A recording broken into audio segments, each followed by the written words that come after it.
Rosie here from rosypeña.com, a sewing and style vlog. Today I'm here with my January sewing plans, and also I'm going to share a little haul video for you with all the supplies that I'm going to be using for my pattern drafting. So if you'd like to see all the things that I have planned for January and also a few supplies that I picked up, go ahead and keep watching. Okay, so the first thing that I want to sew this month is the Esme Maxi cardigan, and I'm going to insert a clip because I know you guys aren't going to be able to see this very well on camera, but this is just a PDF that I printed from Named Patterns website. So it was just a PDF and I printed it, taped it together, and then I always stick it just in this little white envelope type thing that I get from my local Walmart. So the fabric that I have is this gorgeous, I don't know, what do you call that, like a geometric type print, this black and white. So January also, well really for the whole year, I want to really focus on staple wardrobe pieces. A lot of what I made last year was kind of just trying to learn new patterns and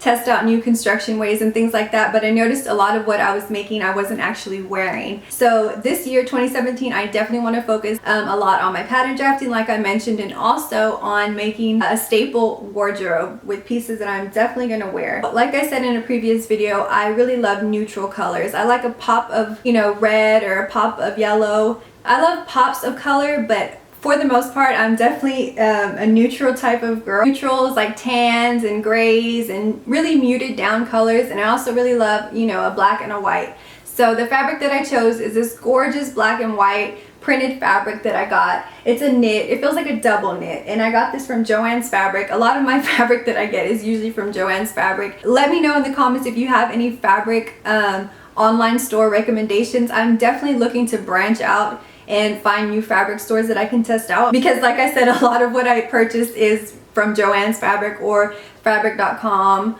But I am looking to branch out for new online fabric stores. I did cut this fabric out already. This is actually the back piece. So as you can see, it's not actually that long. I ended up taking off about 12 inches from the pattern, basically just because I didn't purchase enough fabric of this. The pattern said 2 yards of fabric. I think I purchased 1.5 yards, which I knew ahead of time that I was going to want to take off a few inches from the pattern, but I ended up having to take off 12. So it's definitely not going to be a maxi. This is the main fabric that I chose. And then also collar band and the button stand, it's just going to be this solid black knit. So I already interfaced the pieces. And this here is the cuffs. So it's going to have that contrasting neckband and also contrasting cuffs. So yeah, I'm really excited to see how this turns out. Okay, so the next pattern that I want to get into this month is Simplicity 8174. And I want to sew the moto jacket. I was contemplating so hard on what to do with this fabric. So last month I sewed the Tilly and the Buttons Cleo, and I picked up a corduroy, and I've never sewn with the corduroy before, but I really loved the fabric. I knew I wanted to make something else from that corduroy. So I went to Joann's and I purchased 3 more yards of. So I decided that I would go ahead and try this moto jacket, and it definitely has so many pieces to it, so it's not going to be a pattern that I could just whip up like the Esme Maxi cardigan. It's going to be a lot more involved. I actually cut out all my pattern pieces already for the moto jacket. I just still need to interface them. There's so many pieces. So here's a small little scrap of the fabric, and this piece is the front facing piece. So here's the corduroy. Let me just give you a little close up. So prints like this can be a little bit much for people, and honestly a lot of people actually consider prints like this to be neutral color that they can throw into their outfit. So I really like this fabric, and I knew when I bought it that I wanted to use it as some type of lining to go with this fabric. So yeah, this is going to be one of my projects, the moto jacket, and like I said, it's definitely going to be a lot more time consuming, but I think it's going to turn out really cute. I'm a little bit worried that it might be a little bit too small for me. As you know, sometimes with patterns it's hit or miss as far as size. There can either be a lot of ease into the pattern or not enough ease. You never really know. But I honestly rather have a fitted jacket than a very loose jacket, especially in this type of style of a moto jacket. So yeah, I ended up cutting a size 6 in this, and I'm hoping that it fits me well. So yeah, definitely stay tuned for this. So one more project that I might want to take on this month, and this is not a for sure, but the closet case netty bodysuit. I said in my seamstress tag video that if I was to sew a pattern over and over again, then it would probably be this netty. Like I said, I usually jump from pattern to pattern. I don't like to sew the same pattern over and over again, But since I really want to focus more on staple wardrobe pieces this year, I knew that the netty was going to be one of those pieces. But I want to see how it holds up in a ponte. And the first color that I want to try is a white ponte knit. So I just want to do the long sleeve, maybe the scoop neck version of this netty. Again, this isn't a for sure, but I do definitely want to eventually sew a bunch of neutral colors in this netty pattern. It's a really great pattern if you've never heard of Closet Case.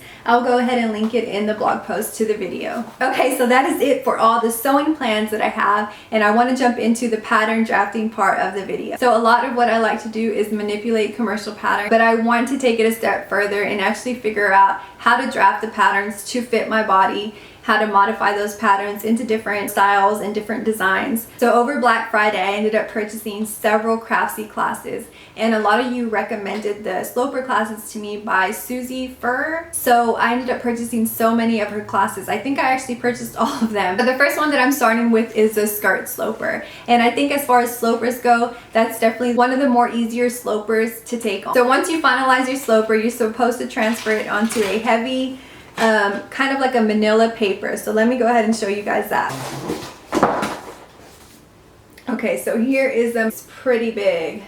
So this is one of the supplies that you need for pattern draft. This really hard manila paper is gonna hold up on your pattern. If you make it on a flimsy, you know, just a sheet of paper or the dotted pattern making paper and things like that, it's not gonna hold out. So you have to transfer that onto a heavy paper. So I ended up purchasing that. So as you can see, I haven't used it yet, but I'll let you guys know how it holds up. And then another thing that I purchased is this serrated tracing wheel. So in order to perforate this really hard manila paper, you need a tracing wheel with these really sharp sort of points to it. So we'll definitely see how this little guy holds out. The next thing that I got is this pattern notcher. So again, this has to do with the manila paper. Whenever you transfer your sloper onto the manila paper, you can use this little tool instead of drawing a little notch or using your scissors to make a little notch. This actually just punches a notch into your manila paper. So that's what this little tool is for, and hopefully I'll get some good use out of it. The next supply that I picked up for the pattern drafting are these little pattern hooks. So you punch a hole into the bottom of your pattern, and then you just slip this in there, and you use these little hooks to just hang them up and keep everything really organized. So I knew I was going to definitely need some of these. Okay, the last tool that I got is really heavy, and I probably actually did not need this yet.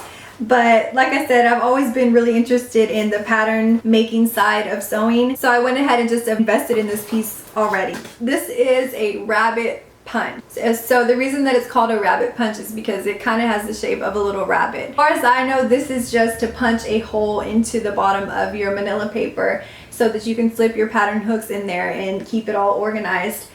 So it punches, I think, a 3/4 inch hole, and like I said, this is so heavy and so sturdy, so it definitely should last me a long time. It was definitely one of the more costly items of this little haul, but like I said, I'm really interested in pattern drafting, so I knew something like this would definitely come in handy. All my December makes, I'm going to go ahead and link them in the description bar, because I did say I was going to make a December makes video, but we're already so far into January, I just wanted to go ahead and get started. So I had the little red dress in there, I had the Cleo dress, I made a payola tee from Name Patterns in this gorgeous floral jersey fabric, and then I also made a Talviki sweater from Names Patterns. Oh, I made a green velvet dress for the holiday. Like I said, I'll link all those blog posts below, that way you can check those out. If you would like to see more about the pattern drafting, then go ahead and just let me know in the comments. It definitely is going to be taking a lot of my time, so there's not going to be as many outfit posts on my blog, but I am going to try to get at least 2 makes a month from indie patterns or commercial patterns.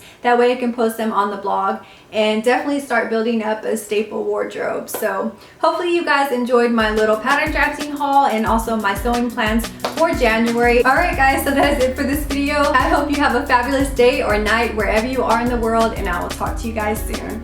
Bye!